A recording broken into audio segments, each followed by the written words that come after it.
Cleopatra.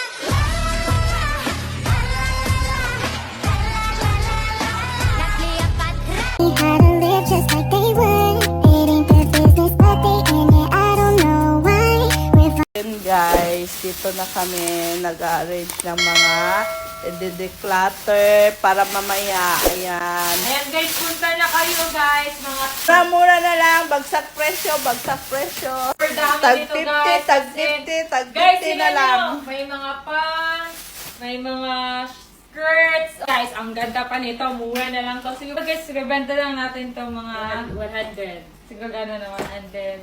Dami pa. Ang dami nito guys. Kita nyo naman siguro. Mga dress to lahat dito.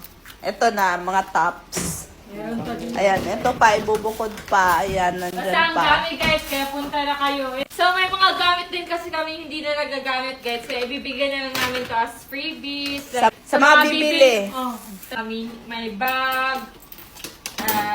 Ano to? Ito, Mousepad. Mga cute na tops. Ito may sakit. Pero laban pa rin. Ano to? Laban pa rin.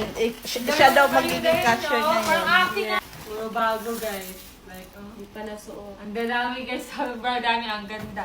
So guys, hanggang gabi kami dito guys. Hanggang 8 p.m. kami dito. Kaya habol na lang kayo sa mga may pasok pa dyan. Makakahabol pa kayo. So ilalagay na lang namin sa caption yung location. Punta kayo dyan. Cleopatra. Don't need no one to tell me how to live just